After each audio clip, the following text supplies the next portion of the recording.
Et là, donc, vendredi soir, on est rentré dans le mois de Sivan, le 13e mois de l'année. On va fêter Shavuot, donc mardi soir.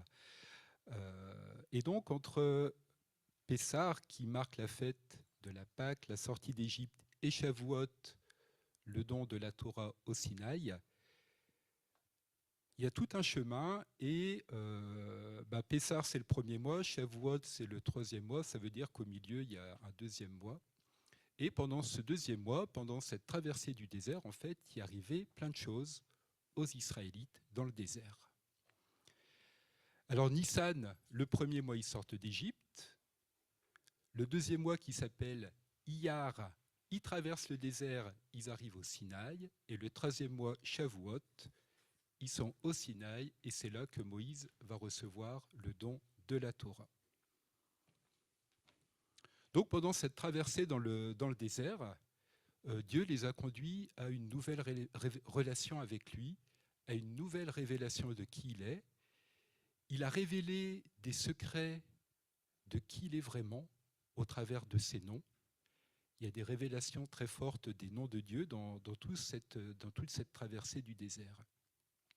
Et en fait, Israël, ils savaient des choses de Dieu. Alors à l'époque, ils n'avaient pas la Bible, ils n'avaient que les récits oraux, mais certains n'avaient probablement pas cette révélation, cette connaissance de qui était vraiment Dieu. Ils avaient entendu parler de lui, mais le connaissaient-ils vraiment? Et donc Dieu s'est révélé au travers de Mara. Ils sont arrivés à l'oasis de Mara. Ensuite, ils ont été à Élim. Ils ont été dans le désert de Sin. Ils sont passés par Réphidim. Et enfin, ils sont arrivés au Sinaï. Alors, une des premières étapes sur leur chemin, c'était Mara. Alors Mara, c'est au bout de 3 jours. Ils sont sortis d'Égypte. Au bout de 3 jours, ils sont arrivés à l'oasis de Mara. Et qu'est-ce qu'on peut dire? Donc c'est dans Exode 15, et je vais vous lire Exode 15. Et Moïse fit partir Israël de la mer Rouge, et ils sortirent vers le désert de Shur. Ils marchèrent 3 jours dans le désert et ne trouvèrent point d'eau. Ah oui, donc oui. Alors, désolé parce qu'il y a un petit... le bip ne marche pas, donc tu peux y aller, ouais encore. Donc je reprends Exode 15, c'est ça, ouais. Et Moïse fit partir Israël de la mer Rouge. Ils sortirent vers le désert de Shur. Ils marchèrent 3 jours dans le désert et ne trouvèrent point d'eau. Ils vinrent à Mara, mais ils ne pouvaient boire des eaux de Mara, car elles étaient amères. C'est pourquoi son nom fut appelé Mara. Et le peuple murmura contre Moïse, disant : « Que boirons-nous ? » Et il cria à l'Éternel, et l'Éternel lui enseigna un bois, et il le jeta dans les eaux, et les eaux devinrent douces. Là, il lui donna un statut et une ordonnance, et là, il l'éprouva et dit : « Si tu écoutes attentivement la voix de l'Éternel, ton Dieu, et si tu fais ce qui est droit à ses yeux, et si tu prêtes l'oreille à ses commandements, et si tu gardes tous ses statuts, je ne mettrai sur toi aucune des maladies que j'ai mises sur l'Égypte, car je suis l'Éternel qui te guérit. »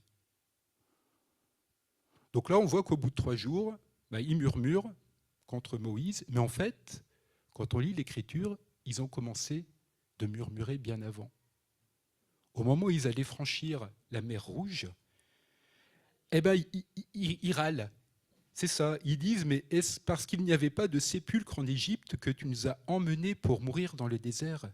Que nous as-tu fait de nous avoir fait sortir d'Égypte ? N'est-ce pas ici la parole que nous te disions en Égypte, disant : Laisse-nous et nous servirons les Égyptiens, car il nous vaut mieux servir les Égyptiens que de mourir dans le désert. » Et ces murmures, cette amertume qui était dans leur cœur, ça correspond quelque part à cette eau à laquelle ils ont voulu boire à Mara. Parce que Mara, ça veut dire amertume. Et la racine du mot hébreu Mara signifie même la corruption de l'amertume. C'est-à-dire cette amertume qu'ils avaient au fond d'eux, parce qu'ils avaient quitté une vie qu'ils connaissaient bien en Égypte, malgré tout ce qu'ils pouvaient vivre. C'était pas drôle, mais quelque part, c'était une sorte de cadre qu'ils connaissaient, dans lequel ils avaient l'habitude de fonctionner. Ils allaient dans une aventure, dans quelque chose qu'ils ne connaissaient pas, de faire confiance à un Dieu dont ils avaient entendu parler par des récits de génération en génération, mais un Dieu qu'ils ne connaissaient pas vraiment. Et cette amertume, c'est comme une maladie mortelle qui avait atteint le peuple, pratiquement l'ensemble du peuple. Et moi, ça m'a interrogé de me dire, mais ils passent par Mara et ils vont arriver à ce temps de Shavuot.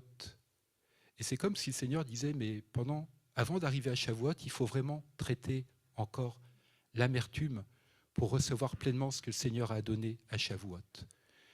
Et pour ceux qui étaient là il y a quelque temps, une journée de flow, c'était un des sujets, traiter l'amertume, affronter l'amertume, c'est ça. Et c'est comme si le Seigneur disait, oui, il y a peut-être encore à creuser par rapport à ça pour avancer pleinement dans les projets que Dieu a pour nous. Et quelque part, cette eau de Mara, c'était le reflet de leur cœur, parce qu'ils ont vu, en se penchant dans l'eau, quand ils ont bu cette eau qui était amère, quelque part, ils ont bu l'état de leur propre cœur. C'est comme si le naturel reflétait ce qui était au fond d'eux. Alors ça, c'est... J'ai copié, j'ai repris une partie de l'enseignement de Flos, que j'ai trouvé que c'était intéressant.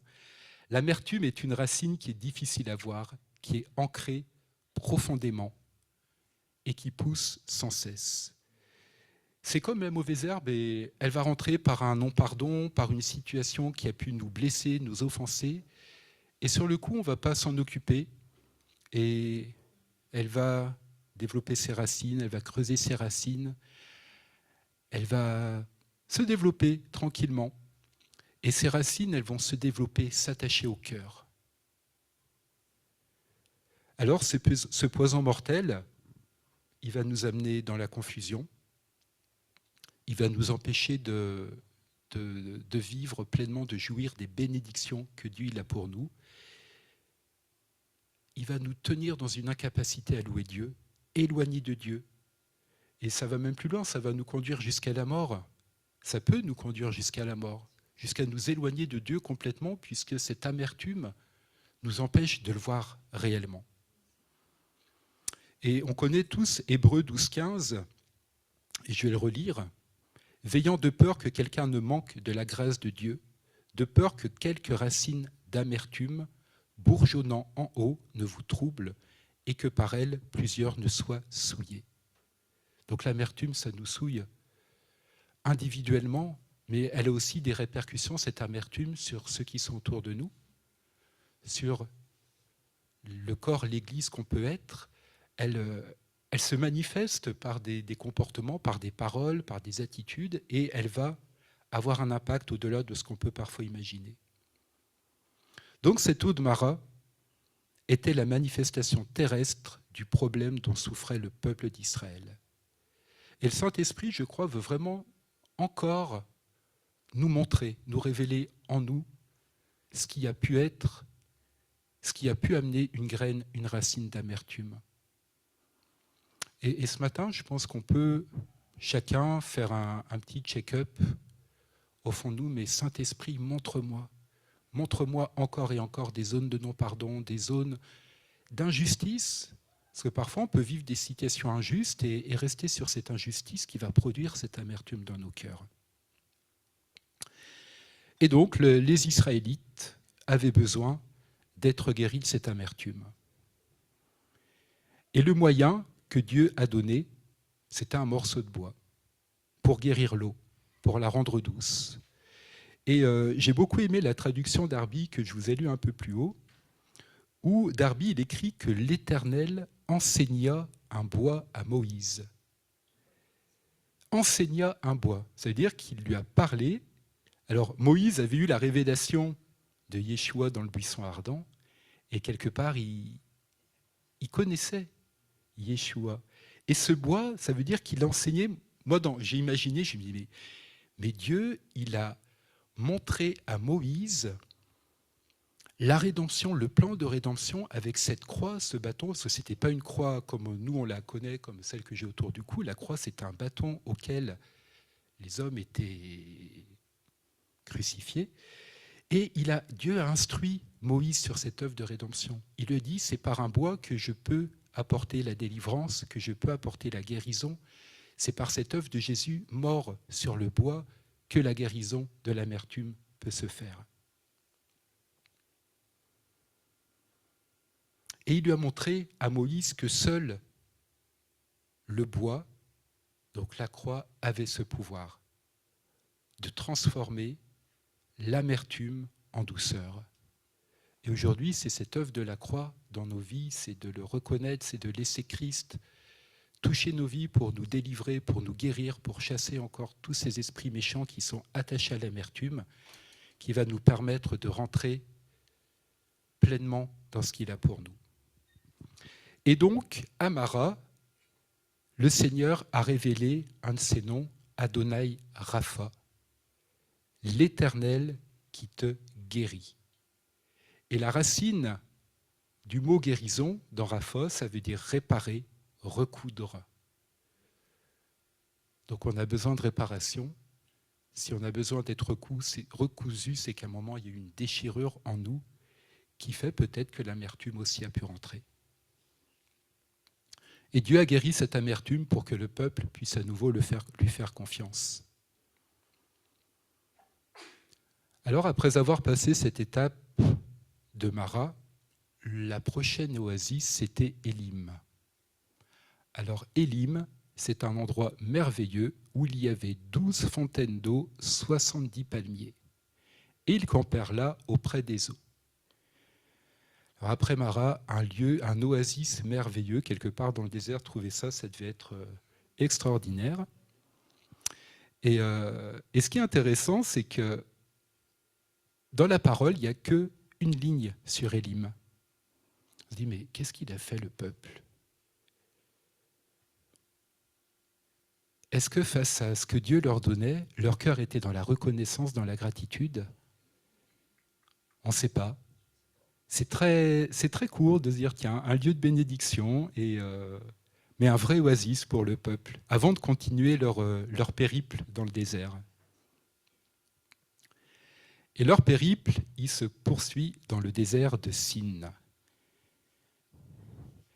Le désert de Sin, à nouveau, on murmure, on n'est pas content, parce qu'on a faim, parce qu'on veut manger, parce que c'est difficile la vie dans le désert, et je vais bien le croire, c'est pas facile. Et le Seigneur, il va répondre, il va envoyer quoi ? La manne et l'écaille. Et il va tellement en envoyer qu'au bout d'un moment, ils n'en pourront plus de manger de la manne et des cailles tous les jours. Il y en a qui vont essayer de garder la manne le week-end, mais voilà. Il y en a qui, chacun va vouloir faire ce qu'il veut, au point que des fois la manne elle pourrit. Mais les seigneurs pourvoient et ils se révèlent comme le Seigneur qui voit et qui pourvoit, comme Jéhovah Jireh. Un autre nom qui est donné au Seigneur, une autre révélation de qui il est. C'est-à-dire, même dans nos déserts, il va nous voir, il va voir nos situations, il va pourvoir à nos besoins.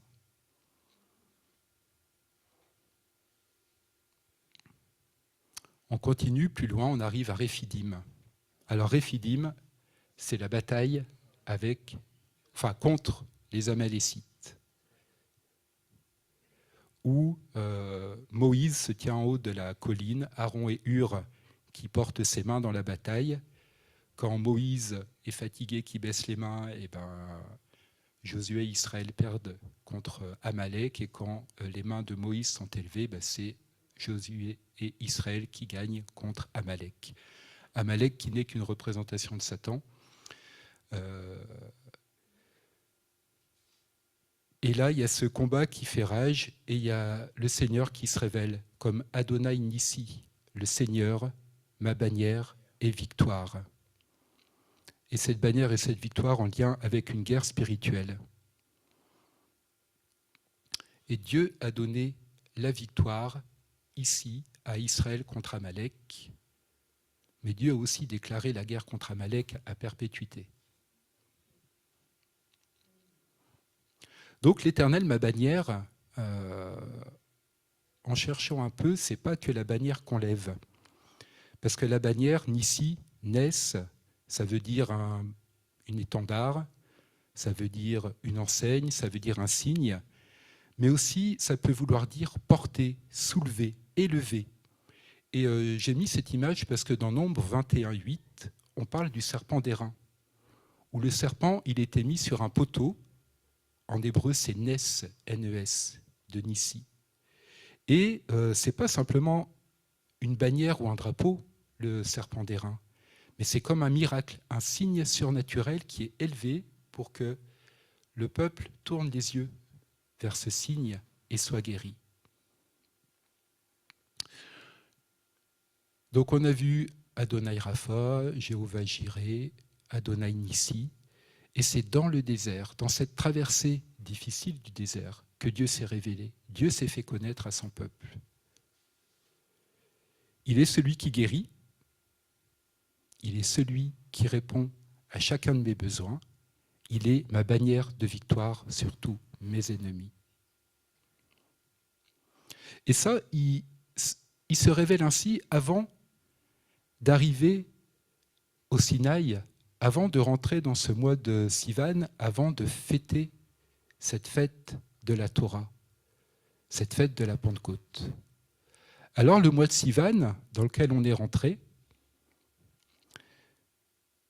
c'est une fête, en fait, il y a plusieurs choses qui sont fêtées.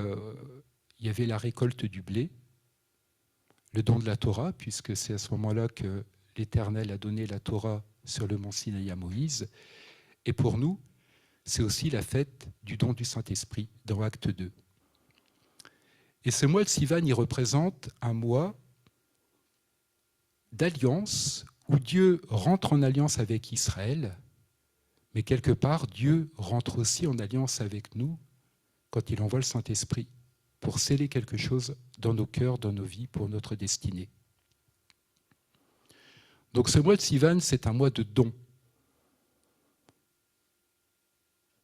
Don du blé, don de la Torah, don du Saint-Esprit. C'est un mois pour fêter la provision de Dieu. La provision de Dieu, elle est sécurisée dans ce mois de Sivan. Et ce don, c'est un élément clé. S'il n'y a pas le don du Saint-Esprit, il n'y a pas de Saint-Esprit qui vient, même s'il est promis. Pour ça qu'il y a ce don qui est important. Dieu donne gratuitement à chacun. Et il donne ce Saint-Esprit pour étendre nos limites. Vous recevrez de la puissance, le Saint-Esprit venant sur vous. Et vous serez mes témoins à Jérusalem et dans toute la Judée et les Samaries et jusqu'au bout de la terre. Donc ils ont commencé à Jérusalem et ensuite on voit que le territoire s'élargit. La Judée, la Samarie et après jusqu'aux extrémités de la terre. Et Shavuot, Pentecôte, c'est ce temps où nos limites vont être élargies. Pourquoi ? Parce qu'on va recevoir le Saint-Esprit en nous et le Saint-Esprit va nous propulser au-delà de nos limites. Dans tous les domaines de notre vie, il va nous permettre d'élargir notre perspective, mais de nous ancrer aussi de plus en plus dans la réalité de qui on est, dans cette identité de qui on est. Et il va nous délivrer de nos peurs, il va nous délivrer de tout ce qui nous empêche d'obéir à ce qu'il nous demande, de faire ce qu'il nous demande de faire. Il va lever nos propres limites pour étendre les siennes. Matthieu 25, 21 nous dit « Bien, bon et fidèle serviteur, tu as été fidèle en peu de choses, je t'établirai sur beaucoup, entre dans la joie de ton maître. » Donc, si on est fidèle avec l'ancien, Dieu va ouvrir le nouveau. Il va ouvrir des nouvelles choses, des nouvelles portes. Et c'est ce temps de Pentecôte où on est visité puissamment par le Saint-Esprit, où on reçoit par la foi ces nouvelles limites, cette nouvelle identité que le Seigneur vient nous donner. Mais avant, il y a toute cette traversée du désert.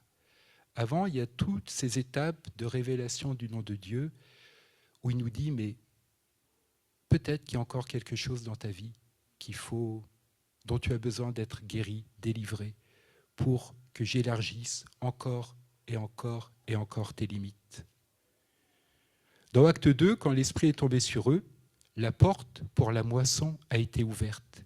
Ils ont été projetés hors de Jérusalem jusqu'aux extrémités de la terre. Et mardi soir, il y aura ce temps où on va fêter Shavuot, on va fêter Pentecôte. Et on s'attend, comme on l'a dit tout à l'heure dans la louange, on s'attend encore à ce que le Saint-Esprit descende puissamment, nous visiter. C'est un moment particulier, il va le faire. Et pour entrer dans ce mois, on y est rentré de Sivan, ce 3e mois de l'année, on va recevoir cette puissance du Saint-Esprit pour marcher au-delà de nos limites dans cette révélation de notre identité. Voilà, et je crois que ce matin, s'il y a un écho au fond de nous par rapport à des racines d'amertume qui seraient encore là, par rapport à un manque de confiance qu'on pourrait avoir en Dieu, parce qu'on est dans une situation où on voit que les choses sont bloquées, on se dit, mais Seigneur,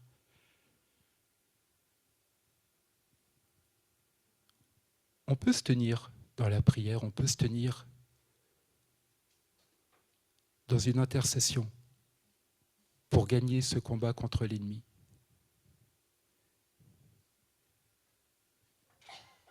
Alors je nous invite à prendre quelques minutes, quelques secondes, en fermant nos yeux et en se disant, mais Saint-Esprit, montre-moi, est-ce qu'il y a encore des racines d'amertume dans ma vie qui sont là, que je ne vois pas, mais montre-les-moi, Seigneur, parce que je veux guérir de cette amertume, je veux être délivré de cette amertume, je veux pouvoir marcher dans l'appel que tu as pour ma vie.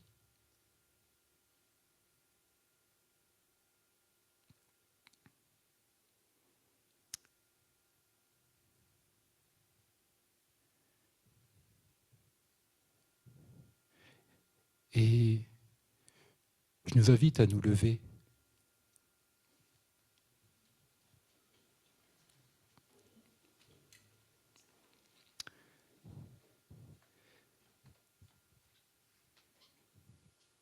Merci Seigneur, c'est toi qui... Tu nous vois, Seigneur, là où on est. Tu nous vois, tu pourvois à nos besoins.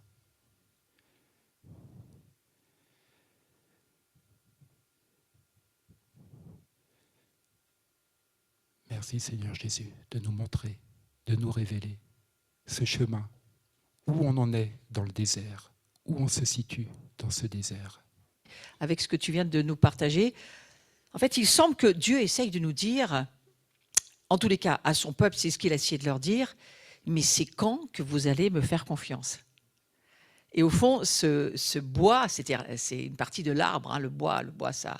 D'ailleurs, les Juifs, eux, n'ont pas de traduction au niveau de la croix, ça n'existe pas pour eux. Pour eux, c'est l'arbre, hein, c'est l'arbre, le bois ou l'arbre. Maudit est celui qui est pendu à l'arbre. Donc, c'est une affaire d'arbre. Et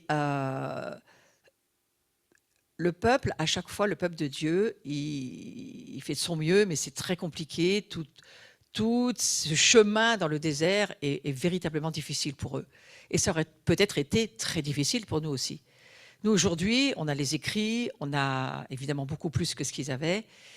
Et je pensais à quelque chose quand tu parlais du Saint-Esprit, parce que pourquoi le Saint-Esprit est envoyé? Le Saint-Esprit est envoyé pour nous aider, pas à vivre dans notre vieille vie.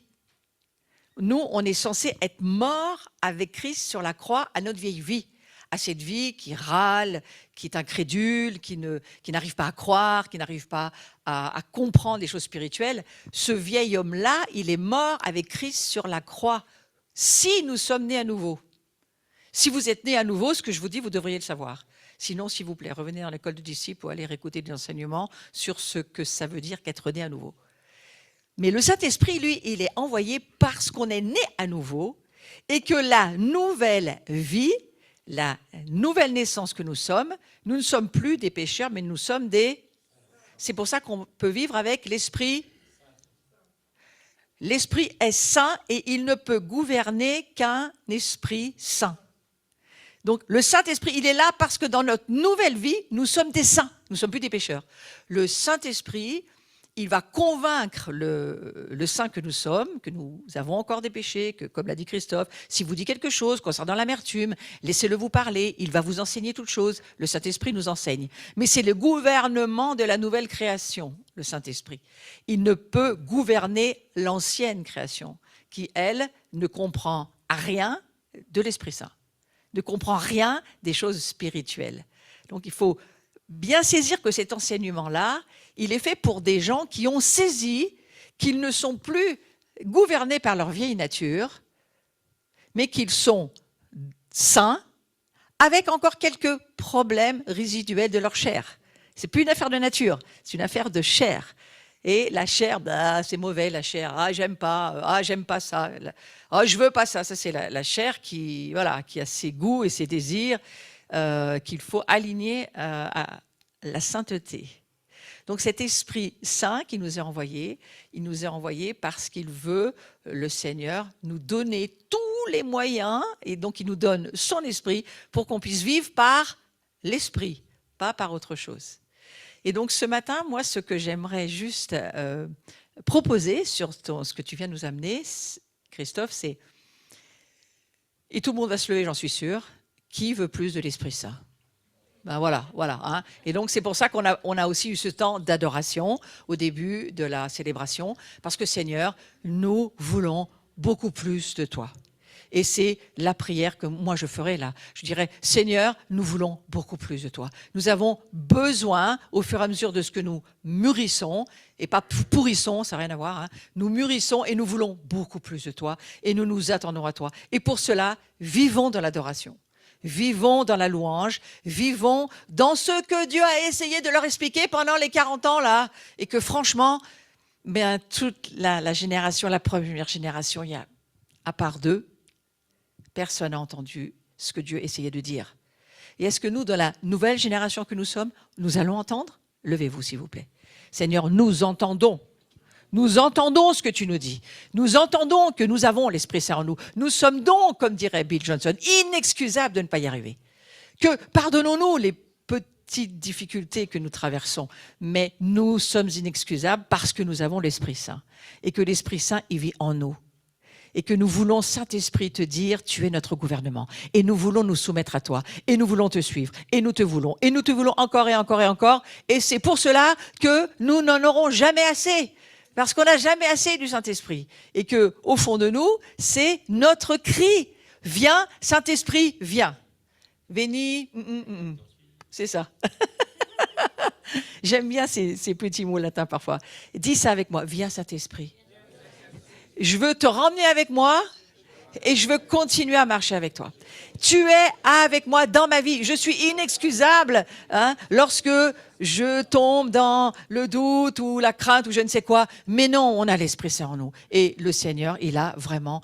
il nous l'a rappelé là, ce matin. Il a rappelé, nous traversons notre vie avec le Saint-Esprit. Et nous allons de gloire en gloire, et nous te remercions, Seigneur. Amen. C'était super, Christophe. En tous les cas, merci beaucoup. Et s'il y a encore des... Et bien sûr, on aura encore, bien sûr, des choses à soumettre, à remettre au Seigneur. Eh bien, nous le faisons chaque fois que nous en avons besoin. Mais ce matin, c'était vraiment de dire au Seigneur, mais merci pour ce Saint-Esprit. Ils ont rêvé dans l'ancienne génération, enfin, dans l'Ancien Testament, c'était leur rêve de vivre ce que nous, aujourd'hui, on a l'Esprit, on est en plus, on est nés de l'Esprit et nous devons grandir. Dis à ton âme, il faut vraiment grandir. Il faut vraiment vivre avec Dieu. Il faut vraiment que tu lises la parole de Dieu. Il faut vraiment, vraiment que tu entendes le Saint-Esprit dans tout ce que tu vas faire. Le Saint-Esprit, lui, il va t'amener sur le chemin de la sainteté.